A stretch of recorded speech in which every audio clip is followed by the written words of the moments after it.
Ipinagtanggol si Angelica Yulo ng malapit na kaibigan nito. Usap-usapan kasi na walang kapamilya man lamang ni Carlos Yulo ang nagsundo sa two-time Olympic gold medalist. Matatanda ang sinabi na ni Lolo Rodrigo na umano'y hindi sila pinapunta dahil pili lamang umano ang magsusundo sa mga Olympian. Ganun pa man, ayon sa kaibigan ni Mrs. Angelica, sa gitna ng tampuhan na mag-inang Angelica at Carlos, ay sinabihan niya umano si Angelica na puntahan pa din ang anak nito. Ibaba ang pride dahil nanay pa din siya ni Carlos. Ngunit tumanggi daw si Mrs. Angelica dahil anya pag nakita umano siya sa pagsalubong ay tiyak may lalabas na naman umano na issue. Iniiwasan na daw yon na mangyari ni Mrs. Angelica. Hindi din daw hinarang ni Angelica ang pamilya nito na salubungin ang anak kung sakali mang may gustong sumalubong kay Carlos. Ang totoo nga daw, nagpagawa pa ng tarpaulin, standee at naghanda pa umano ang pamilya Yulo ng pagkain tulad ng naunang sinabi ni Lolo Rodrigo sa interview nito. Pagpapatuloy pa ng malapit na kaibigan ni Mrs. Yulo, talagang noon pa man umano ay pinangarap na ng GAP chief na si Cynthia Carrion na magkaroon ng gold medal sa Olympics. Ang hindi lang daw nito maintindihan kung bakit tinotolerate nito ang ginagawa ni Carlos, lalo na ang hindi pagpayag na pampuntahin ang pamilya ni Carlos Yulo sa ginawang pagsalubong. Hindi naman daw spotlight, pera o balato ang habol ng pamilya Yulo. Ang tanging gusto lamang daw sana ng pamilya ay ang makita si Carlos at makasama nila matapos na manalo ng 2 gintong medalya. Kwento pa ng kaibigan ni Mrs. Yulo ay noong bata pa umano si Carlos, tanging pamilya niya ang natatakbuhan niya sa tuwing nagkakaroon ng problema. Sa tuwing malapit na siyang sumuko sa gymnast, ang pamilya ni Kaloy ang handang i-welcome ito kahit anong nangyari. Pagtatanong pa nito, tama pa din daw ba ang ginagawa ni Carlos Yulo sa pamilya niya? Nadurog din daw ang puso ng kaibigan ni Mrs. Yulo na mapag-alaman niya na ibinebenta na ng pamilya Yulo ang motor na binigay ni Carlos sa papa nito upang mabalik di umano ang pera ni Kaloy na pinambili niya.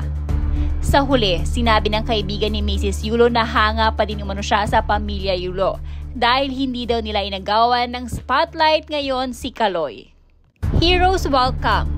Una, sabi ko, sumama ka na, kainin mo pride mo sa pagsalubong kay Kaloy. Kasi at the end of the day, anak mo yan. Pero dahil ayaw niya daw ma-issue, ay wag na lang. Hindi niya naman hinarang yung mga sasalubong kay Kaloy na kadugo niya at kapamilya, kagaya nila Lolo Boy, ni Dudes, papa ni Kaloy at mga kapatid. Dahil nga malapit na yung pagdating ni Kaloy, nag-effort naman talaga sila. Nagpa-tarpaulin, nagpagawa ng standee at nag-prepare ng kakainin. Actually, hindi naman yung makapunta sa Malacanang yung habol nila. Ang point dito ay makita nila at makasalubong si Kaloy. Si Ma'am Cynthia, pangarap niya na magka-medal sa Olympics.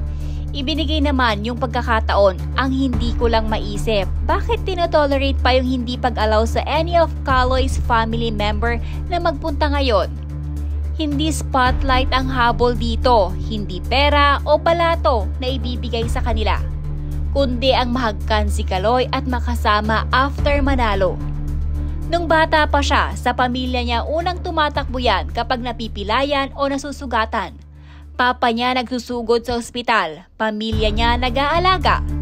Nung bibitaw na siya sa gymnastics habang nagpa-practice siya sa Japan, pamilya niya ang kinuhanan niya ng lakas ng loob para magpatuloy sa larangan ng gymnastics.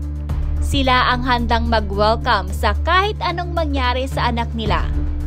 Marami nagsasabi, may tama si Kaloy kasi lumaban siya kahit galit ang nanay niya sa kanya.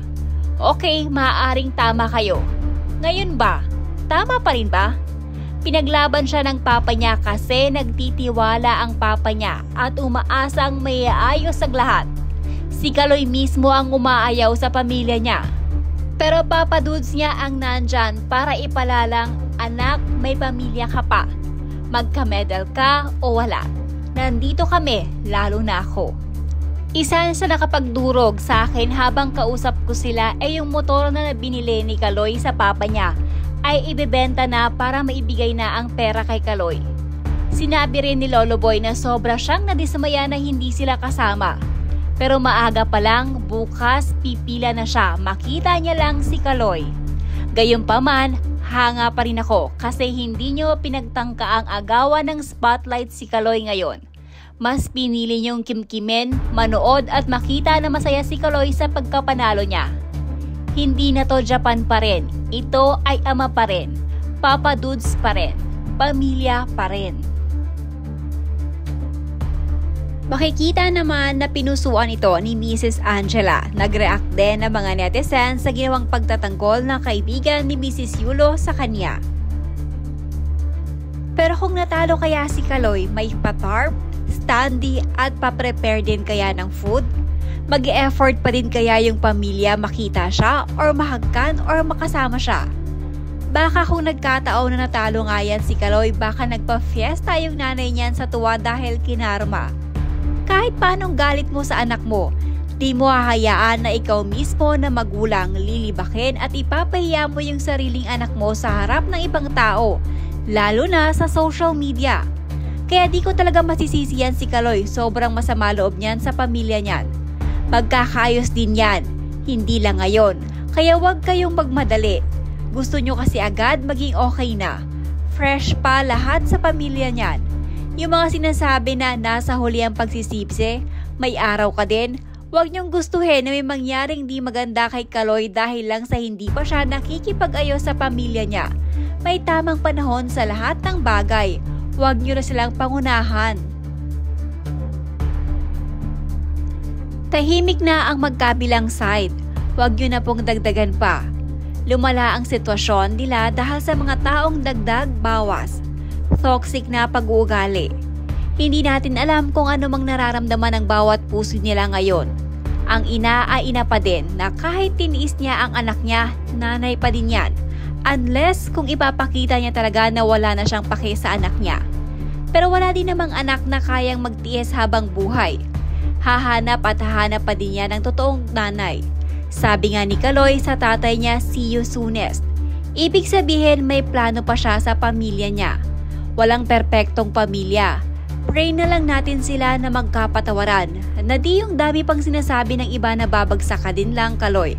Makakarma ka din lang, gold digger daw yung girlfriend.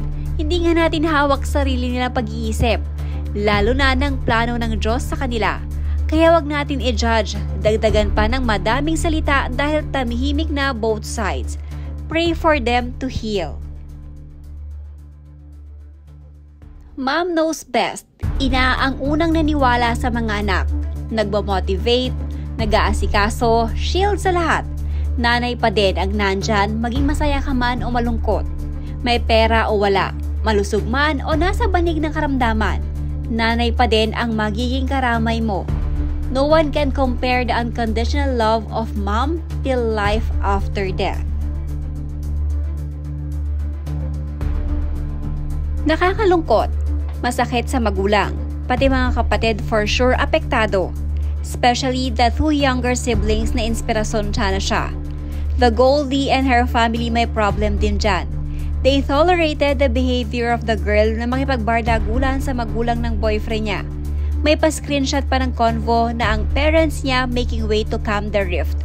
But minor ba sila Chloe and Kaloy or are they even married? Bakit sila nakikisaw-saw if Miss Angelica has an issue with her, the girl?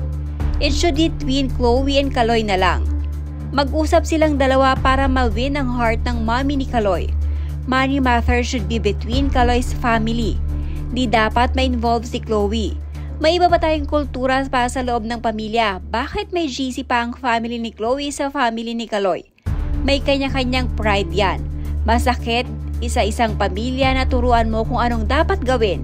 Ngayon pa lang, ganun na inugali nila, what more pagpasal na yang dalawa. Sana matauhan si Kaloy. Pati family pa nga ni Chloe nakikisaw-saw sa financial matters ni Kaloy.